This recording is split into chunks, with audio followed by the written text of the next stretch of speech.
So one of the interesting things about the end of World War II is not only is it the end of, in Europe, 6 years of total disruption of society, right? But it's also the end of however many years of governments trying to control the economy, manage human beings, rationing things, trying to control workforces, etc. And so the question of what do you do after the war is a pretty important one. And it's one of the few places that people are actually in a better position because World War I happened. Because after World War I, they had no idea how you demobilize from a total war, and they did it badly, right? They did not have government programs and plans in place to put people back to work. They did not have plans in place for retooling factories or anything like that. They didn't have any government programs in place to help businesses retool. But in World War II, they sort of saw lots of these problems coming, and they had some pretty good ideas on how to do things. But one of the interesting things about it is that it mattered quite a bit which country you're talking about, because the different experiences of different countries were profoundly different. I know that sounded really redundant, but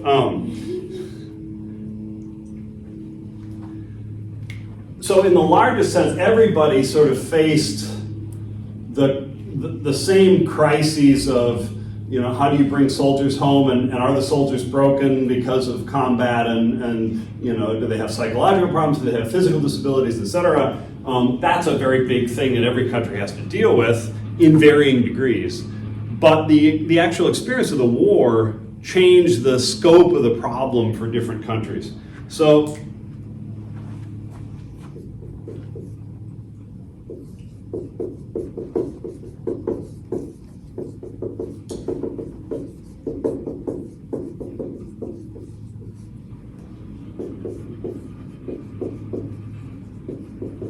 Germany had probably the first or second biggest job in rebuilding after the war.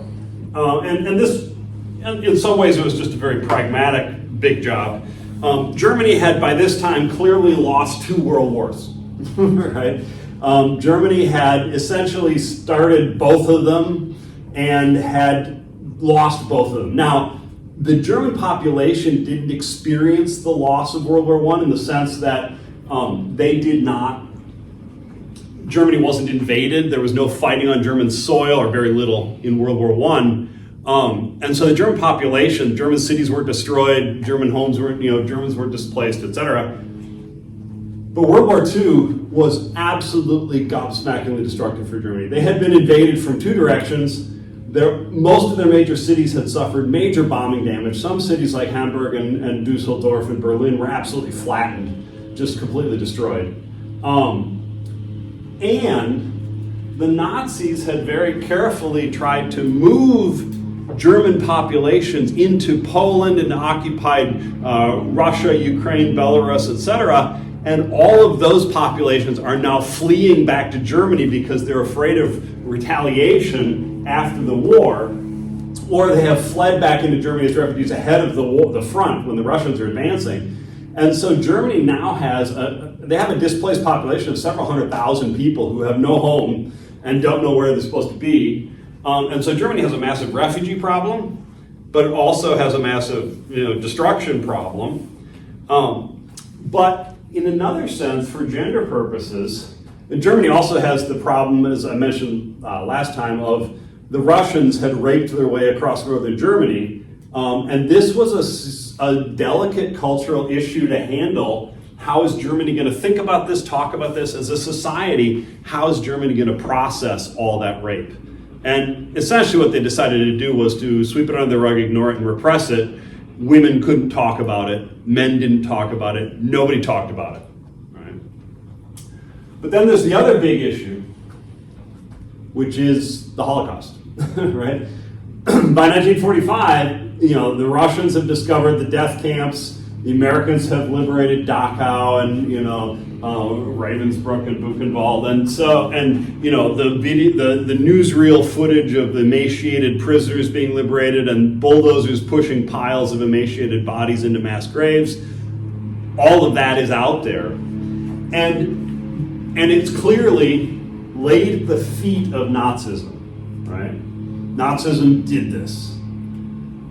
But here's where it gets really interesting, because for 12 years, Germany has been under the control of the Nazis, and the Nazis were very explicitly building a vision of masculinity, right? They were building a vision of masculinity based on race, based on impermeable male bodies, on a sort of robotic athleticism, on the idea of being men of steel, around the idea of nationalism. But for Germans, they now have a really profound problem. What is the form of masculinity they're supposed to embrace now, right? Because the form of masculinity that has been lived for the last 12 years has just proven itself to be homicidal and led to the complete destruction of the country. That's clearly not a masculinity the whole country can embrace again. But what do? How do you build a new masculinity? And Germany really had to come to terms with how are they going to talk about the Holocaust, and that's a generational problem. Germany's on its third generation after the Holocaust, and they're still coming to grips with it. In the sense that the first generation, the generation that carried out the Holocaust, didn't want to talk about it at all. So they did not talk about it. The next generation understood that it was something that they probably should think about, but they didn't know how to talk about it because their parents didn't tell them anything, and they didn't want them, and the parents didn't want to talk about it and didn't want them to know anything. It's only the grandchildren who began in the 1980s who began to ask serious questions about, how do I think about myself as a German? How do I think about, what German culture is? How do I think about German history when we've got the Holocaust there, right? Am I guilty as a grandchild of somebody who carried out the Holocaust? Am I guilty? Is Germany tainted permanently, or can I take pride in being German? Et cetera. And a big part of that is masculinity, because the Nazis were so hyper-masculine and so focused on masculinity and so intent on imposing traditional gender roles, et cetera. How do they rebuild that? And I don't want to oversimplify, but I'm going to. To a certain extent, what they turned to was an older bourgeois version of masculinity, which is built on business and technological skill, right? That they were the can-do people, the engineers of Europe. They were the ones who could build, Audis and Porsches and big construction machinery and et cetera. And part of the German economic miracle in the 1950s was precisely built on this idea that in order to redeem themselves, they have to embrace this form of masculinity, which is being creators and businessmen, et cetera. That's a form of masculinity that doesn't lead to the Holocaust, and that they can embrace.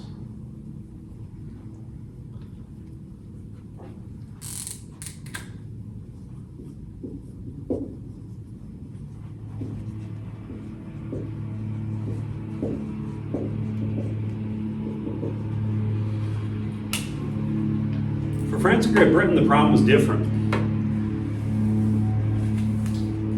Both France and Great Britain had some destruction from the war, right?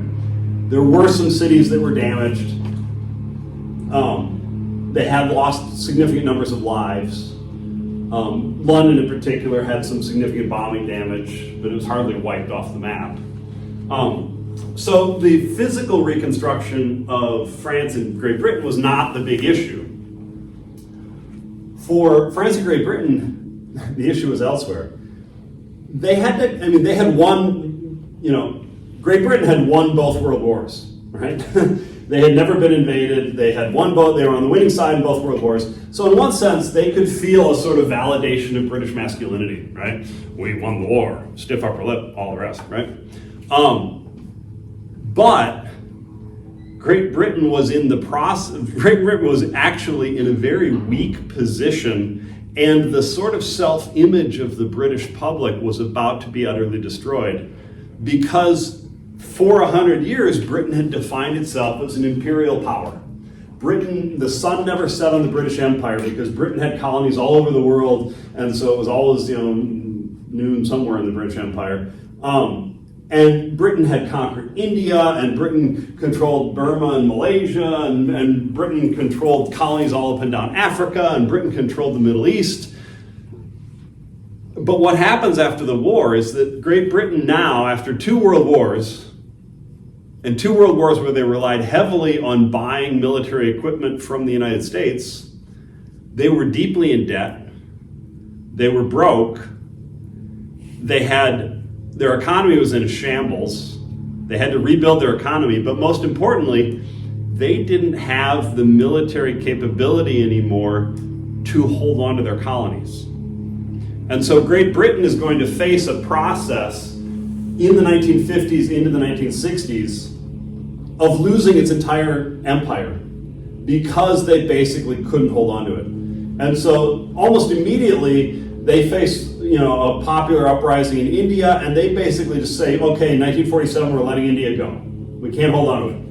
We'll hold on to other stuff. But then they're almost immediately facing rebellions in Southeast Asia and in Africa. The Kenya rises up in 1955, and it goes on and on and on. And Great Britain basically realizes that they cannot be a major imperial power anymore. And by the 1970s, they've lost almost all of their colonies.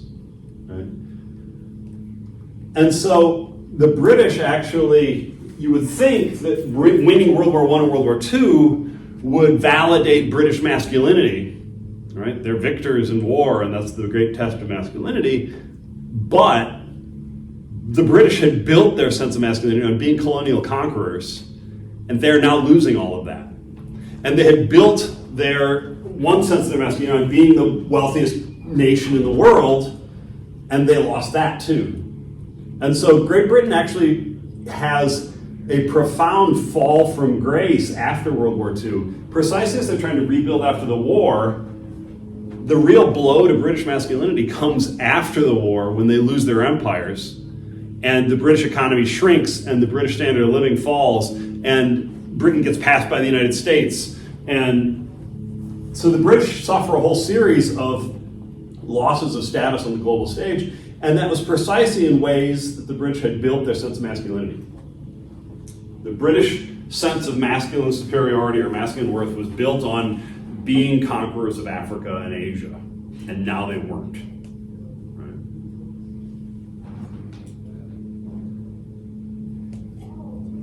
Right? France was in a similar situation with some variations. France also comes out of World War II on the winning side for the second time, right? France was on the winning side in both World War I and World War II, but for France, World War II had been profoundly humiliating because they had lost to the Germans in 6 weeks. And they had been occupied by the Germans for 3.5, 4 years. And, 3.5 years. And so, for the French, this was a bittersweet victory. And in addition, the French, for that 3.5, 4 years where the Germans had controlled France, there had been a whole lot of people who collaborated with the Germans, right? The Vichy government had been filled with people who were collaborating with the Germans who were basically French fascists. And there were all sorts of people who had informed on the French resistance or had worked for the Germans directly, etc. And so France had sort of a split experience. On the one hand, they were on the winning side. On the other hand, they lost. On the one hand, they were pro-Allies, democracy, etc. On the other hand, there's a whole lot of people who collaborated with the Nazis. And so France had to figure out a way to sort of come up with a redeemable form of masculinity here, because that loss was bad. I mean, that loss was they actually called it the strange defeat. They couldn't understand it. How does that happen, right? And modern day too, how we attribute France to surrendering. Oh yeah, the Simpsons call them cheese-eating surrender monkeys, right? Yeah. Ignoring World War I, where they fought for 4 years with, So what the French do is kind of interesting. one thing they do is they erase the memory of collaboration. They actually, a bunch of the most famous faces of the Vichy government or support for the Nazis were either put on trial or committed suicide. Pierre Dru La Rochelle, who we met because he wrote the Comedy of Charleroi, collaborated with the Nazis and was the editor of a major intellectual, literary journal under the Nazis. When France was liberated, he stuck his head in the oven and turned on the gas and committed suicide. And that was a good thing for him because another French novelist named Robert Brasillach, who also had run literary magazines, etc., throughout the war and had collaborated with the Germans, he was put on trial by de Gaulle and shot solely for his writings. He didn't actually have any government position at all. It was just his writings. Now, some of his writings were really nasty. He had a newspaper column in France, and he used to, if he heard any rumors that somebody was hiding Jews, he would put in his newspaper column, "I wonder when the Gestapo are going to arrive at the DuPont household at number 9 Rue de Tannery, because I heard there are Jews there." He was basically snitching on people in the newspaper. Shot. Executed. Yeah. Firing squad. No guillotine for him? Yeah, no, I don't know why. That's an excellent question, because France's official was the guillotine, but I think because it was treason. Okay, I think that for some reason the penalty. I think he might have been tried in military court, which might have been. I have to go look. They didn't like guillotining in the military court? No, they shot people. I think. You saw it in Very Long Engagement, right? All those people being shot in the. Isn't the last guillotine execution in the 70s? Yeah. Yeah. He was burned recently. It's a good question. And I've been clearing out my office lately, and I got rid of the book, which was called The Collaborator, and it's a story of the trial of Robert Brasillach. And it probably have a justification in there for why I was shot rather than guillotined, but I don't. That's never occurred to me before. Sorry. You said it, I was like, that's not very French. Yes. Yeah. So the French have this very big. They've got a potential problem like the Germans. How do we come to grips with what we did? How do we come to grips with a form of masculinity that was built around fascism? And the French's answer, does anybody know?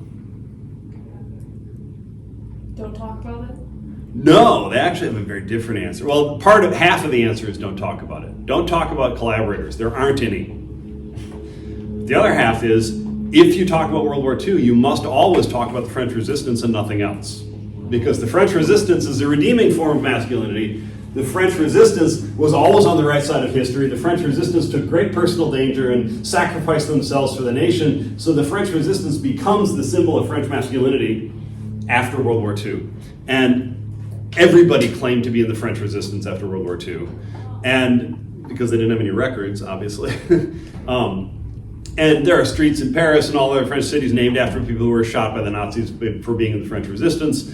And the French resistance becomes the symbol of French masculinity. Right? That's the redeeming French masculinity. The French resistance becomes a form of masculinity that redeems the strange defeat of 1940. It erases the collaborators. It erases fascism from France's national memory. The French resistance is the safe way to present French masculinity. And it also it erases the women who were in the French resistance also, because the women, it's not seen as redeeming French femininity. That's my question. Pardon? I You beat beat you. me to my question. But France had the same problem the British did, which is that France had a major overseas empire that it could not hold on to anymore. And France immediately faced a military uprising in Vietnam that it could not handle, and it wound up pulling out in 1955, or 56 rather, sorry. And then France tried to faced an armed resistance in Algeria, tried to hold on to that, had a very nasty war there that almost toppled the French government. In fact, it did. I guess they had to write a new constitution. And France ultimately lost all of its colonies in Africa anyway, as a result of the two world wars. So France also had to sort of rebuild itself in a new way a new form of identity that's no longer we're a major colonial power, but what are we, right? Any questions about that?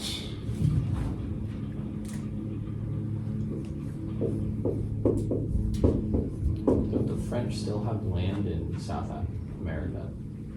Do they? Yeah, isn't there? They have the French Guyana, which is, that's Suriname now. Oh. They lost that too. Oh. Pardon? Isn't there? There's Dutch Guyana still. Actually, Suriname was British Guyana, I think. And there might still be French Guyana. I'd have to Yeah, look. I was in geography 2 years ago, and I think I was seeing like online places to study where, and I think it wouldn't let me click like French Guiana because it's part of Europe. Okay. Yeah, I'd have to check. I know Dutch Guyana still exists, and Suriname was either British Guyana or French Guyana. I don't remember which it is. And then the other one, there's still another Guyana. Why are there so many Guyanas? I don't know. Europeans love splitting up countries, drawing them. I'm gonna guess that the three Guyanas are they're right next to each other, and I'm gonna guess that each one is focused on a river valley, and that basically each European power set up a trading post at the end of the river, and then and the region was called Guyana, and so they just this is French Guyana, it's British Guyana, it's Dutch Guyana. I love that. And they do also have an island off the coast of Newfoundland. It's still French territory. I didn't hear you because of the long one. Sorry, France also still has an island off the coast of Newfoundland, Labrador, Canada. Oh, that's right. Yeah, I just found out about that place. It's got like 600 people lives on it.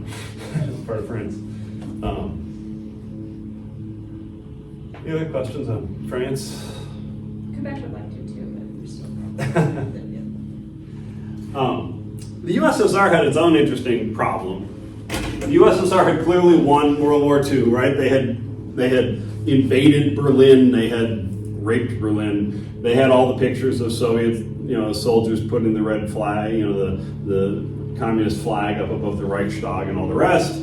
But Russia had seriously lost in the sense that 20 million Russians were killed during World War II, way higher than any other country, even China, which also got badly mauled. And Russia, one of the keys, I think, to Western Europe rebuilding after the war was the Marshall Plan. Everyone know what the Marshall Plan is? In 1947, the United States offered this plan called the Marshall Plan, named after George C. Marshall, who was the Secretary of State. And they basically offered billions of dollars in cheap loans and grants to any country that was damaged by World War II in Europe to rebuild.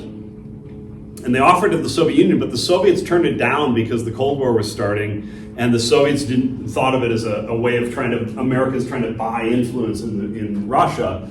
And so they turned it down not only for the Soviet Union, but on behalf of Poland and Czechoslovakia and Hungary and Bulgaria and Romania, the countries they occupied, and had set up puppet regimes in. And so the Soviet Union did not rebuild very fast after World War II.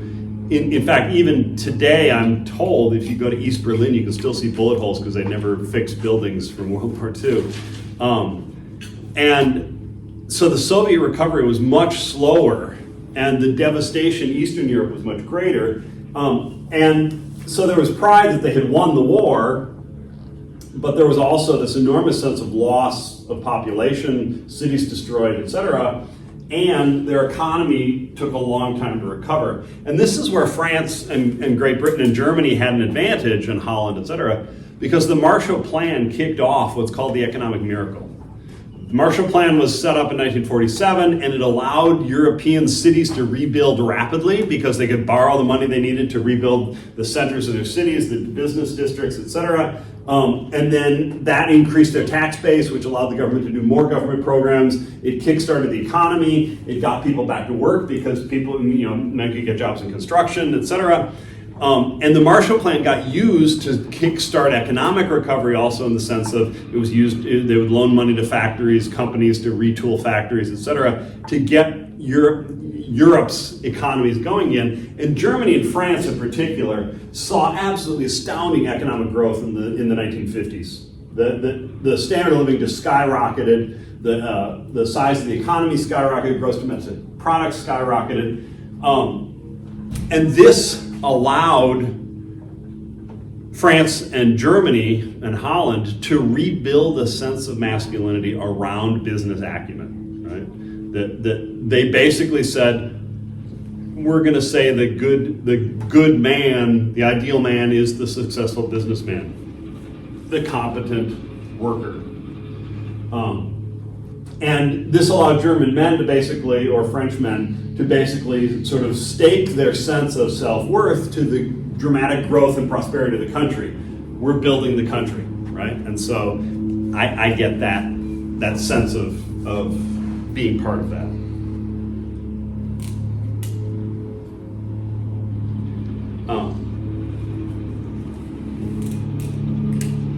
So if you wanted to look at the sort of vision of masculinity, the Soviet Union had been founded on the idea of as a workers' republic, right? It was controlled by the workers. The proletariat was celebrated. But ironically, the Soviets tended to sort of, after the war, they tended to coast on the idea that their masculinity was built on the idea that they had conquered Germany. They had won the war, right? And not so much on the economic prowess of the Soviet Union, et cetera, although they did try to trumpet that also, but weren't nearly successful. Whereas Germany, France, et cetera, tended not to focus on the military because both Germany and France had good claims to having lost. They focused on the economic recovery and economic prowess as a new form of masculinity they could embrace. Any questions about that?